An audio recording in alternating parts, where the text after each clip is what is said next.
We are Christians, sons and daughters of the light and followers of Jesus, our Messiah, the way, the truth, and the life. To him be the glory forever and ever. Amen.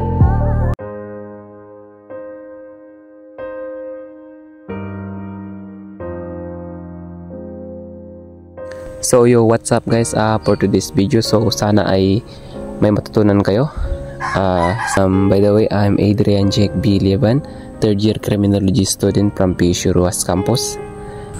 Ang experience ko sa pananampalataya ay pagkakaroon ng pag-asa at pagkakaisa. Isa dito yung sa kapag ako ay nagagalit, himbis na sumagot ay mas pinipili ko na lang na manahimik at pinapakalma yung sarili ko. Dahil nung dati po kasi nang hindi pa ako masyadong malapit, actually po sakristan po ako dati.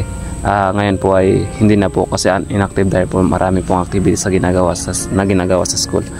So yun na nga, yung experience ko ay yung dati nung hindi pa ako masyadong malapit sa Panginoon at hindi ako ganun ka seryoso sa pananampalataya kasi parang nasa isip ko dati dasal-dasal lang yan ganito, hindi pa malawak yung pag-intindi ko dati, pero ngayon ay sobrang lawak na at marami na ako naintindihan. So dati ay kapag nagagalit ako, parang nagwawala ako, yung lumalaban ako at hindi ako nakikinig sa paligid ko, basta yung ego ko laging sinusunod ko. Pero yung natutunan ko na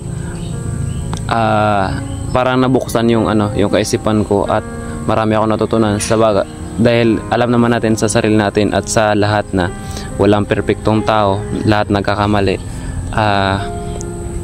Yung sa akin naman ay kapag nagagalit na ako ngayon, mas pinipilit kong manahimik at pinapalamig ko na lang yung ulo ko. Kasi once na nagagalit ako tapos nakisabay pa is mas lalaki pala. Iniisip ko na mas lalaki na lang yung gulo. Kumbaga kahit pa paano ay may point na nagiging mature tayo.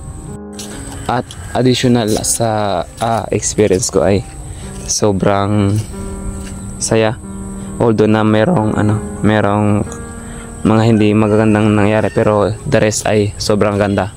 Kasi ang katulad na lang yung ako'y sumali sa sakristan ay mas marami akong natutunan at mas marami akong na-enhance at na buong bagong skills, at saka bukod doon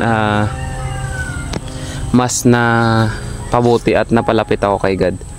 At marami akong experience katulad na lang ng pag-attend ng youth gathering, youth camp at pagsaserve sa maraming simbahan. At marami akong natutunan na mga tama at mali at mga beliefs nila. Katulad na lang nung sa pagsisimba ng gabi, na kapag nakumpleto mo daw yun ay meron kang wish na matutupad. Although na-try ko na rin siya, nakumpleto ko yung simbang gabi, pero siguro sa iba-iba lang tayo ng paniniwala, pero sa akin nagkatotoo kasi katulad na lang ng yung bata ako ay nakumpleto ko yun siya, tapos sabi ko ay ang wish ko ay hindi na kami mapahiwalay kay Papa, kasi si Papa ay nagtatrabaho sa malalayong lugar.